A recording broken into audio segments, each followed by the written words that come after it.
Pledge allegiance to the flag of the United States of America and to the republic for which it stands, one nation, under God, indivisible, with liberty and justice for all. Thank you, everybody, for coming.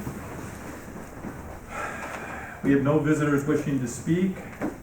Did we have any committee reports since our last meeting? I would like to point out that the ECASB calendar card has been given to everyone, and I believe most, if not all, of the stuff is being populated into Board Docs as well. And then when we get the registration information for each one, we can upload that flyer to Board Docs so you have it all. But there's a lot of great things coming this year, program-wise through ECASB. So check the dates and put them on your calendar, and I'll be at everything. So come with me to something once in a while. It'd be really great. Or he's driving. So. Yeah, I'll drive.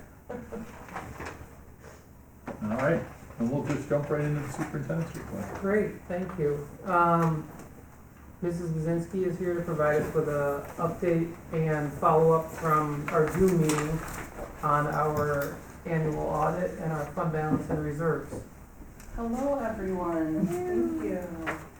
Yes, we are 2.5 weeks into audit. They were in district for the last 2 weeks, and now we'll do most of the work remotely.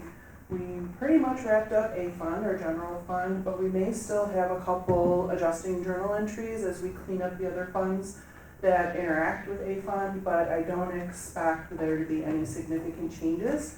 So I believe these numbers are very close to final, but there might be some minor adjustments between now and when the auditors present the final reports to you on during the September 17th board meeting. So we'll go over the fund balance projection and talk about reserves as a follow-up to our June conversation, and then answer any questions that you might have. So revenue and expenditures this year both did well. Our revenues came in about $2.5 million over our budget.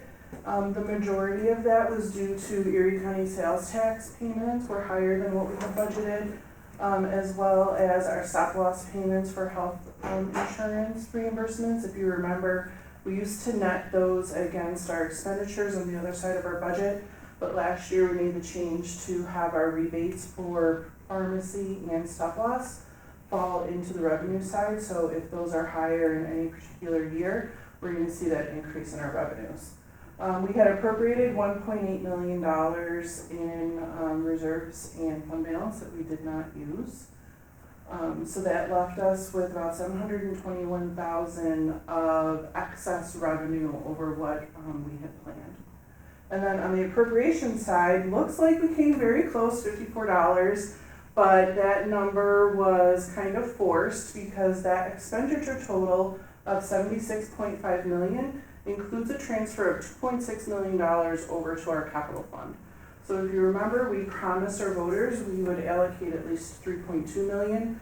We had 5 to 6 years to get that money there because we needed it there before the end of our project. We moved $900,000 last year and $2.6 this year. So very excited to have hit that goal.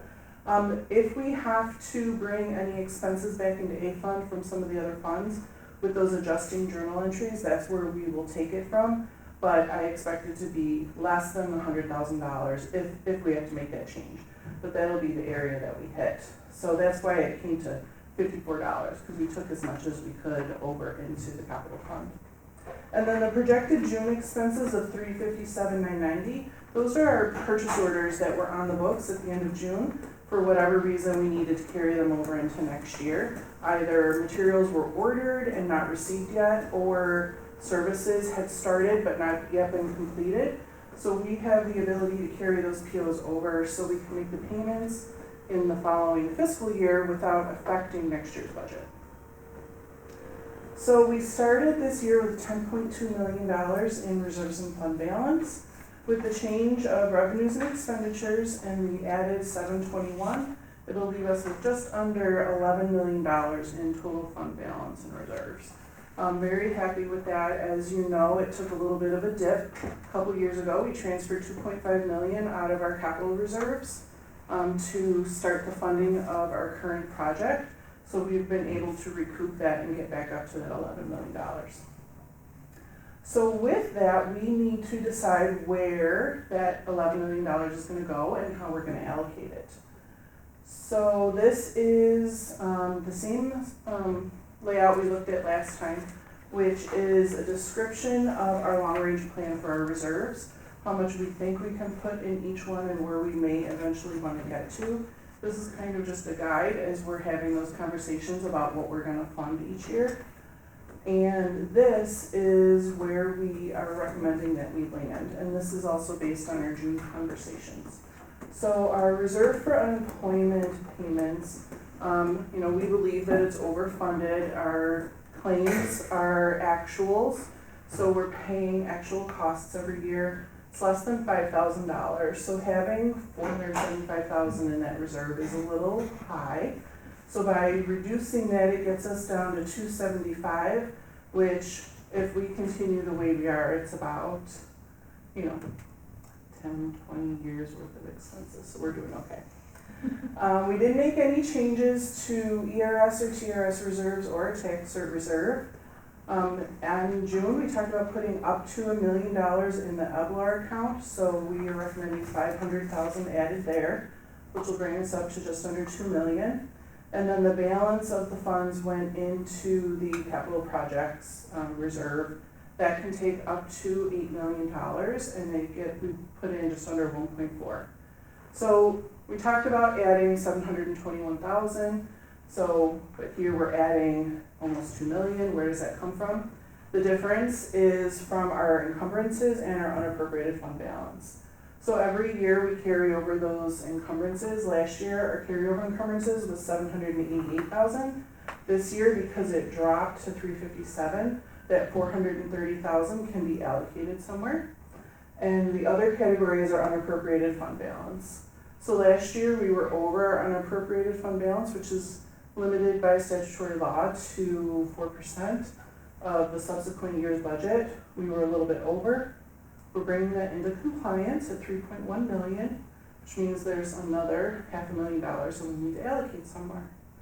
So we took those funds and dropped them into the capital projects reserve.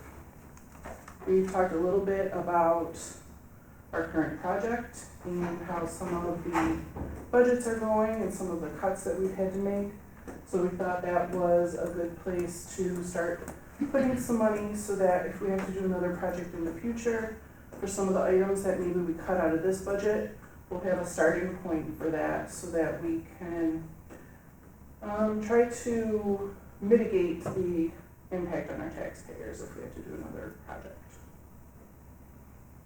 So that brings us up to our $11 million. This is up for discussion. These are just recommendations. When would we report this to like Moody's and stuff? Because obviously that goes into our borrowing for our capital and.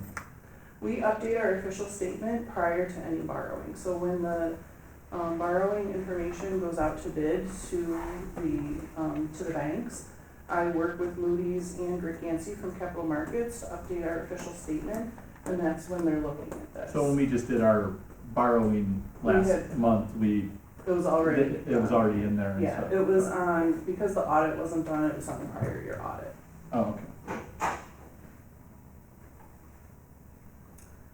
So this is within the resolutions that we approved in June. This is just a copy of the resolutions that you approved. We're within those limits. Does anybody have any questions, comments? Are we good with these dollar amounts? So then we will work with the auditors to make these changes, and this will be reflected in our final audit. And then when we take the next look at the draft long-range reserve plan for 24-25 year, these changes will be reflected, and then we'll start from there again. Are we taking advantage, are these all the reserves that were allowed under state law? No, there are more? Mm-hmm. They all have very specific purposes, and there are different criteria for each and how they can be established, how they can be funded. Some require voter authorization, some require board authorization, but they're all for specific purposes. is it hard to move money out of reserve, or is some reserves than others, or is it all gonna be, can you move like these, take it out of the reserve on unemployment and move it to another reserve, that you can do that easily? We're able to do that with board authorization, some require voter authorization. So again, it's very dependent on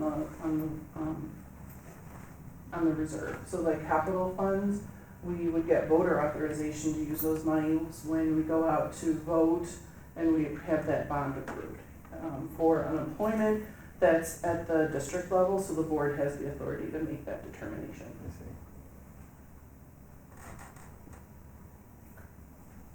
Well, thank you. Sweet.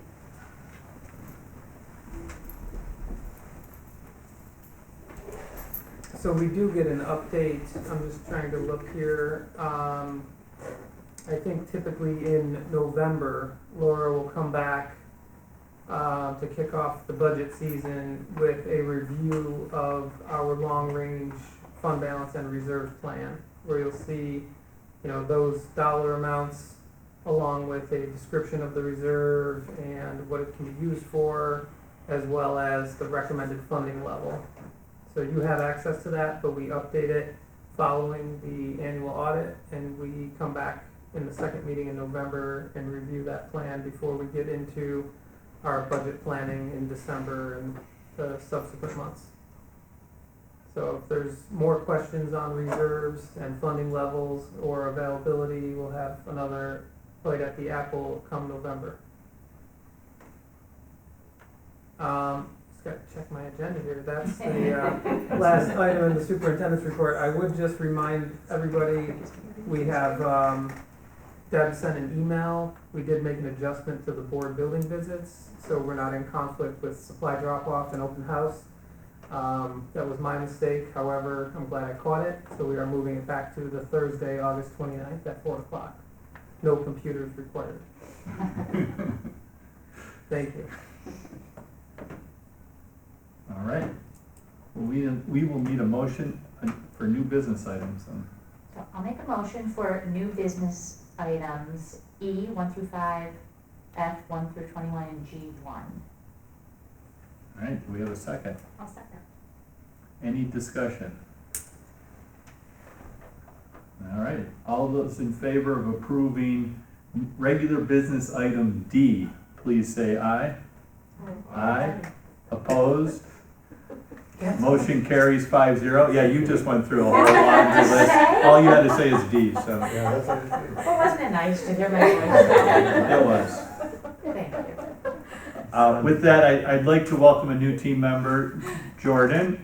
Would you mind standing and just telling us where you're going to be and introducing yourself to us? 'Cause- Yeah, so I'm Jordan Francis. I was just hired as the school social worker, K through 2 at Windermere. And that is new business item F1. Thank you. Well, welcome to the team. We look forward to having you with us. Thank you. Thank you. You're official now. Thank you. Congratulations. Ms. Castelli, do we have any follow-up action items? And we will need a motion to convene to executive session. I'll make a motion to convene to executive session Or, to discuss, what's the no? and, Proposed litigation. it's on there. No. We're all learning with our new computers here. Okay, I'll make a motion to convene to executive session for matters regarding proposed litigation. Do we have a second? I'll second. All in favor of convening to executive session, please say aye. Aye. Opposed? Motion carries 5-0. Thank you, everybody, for coming.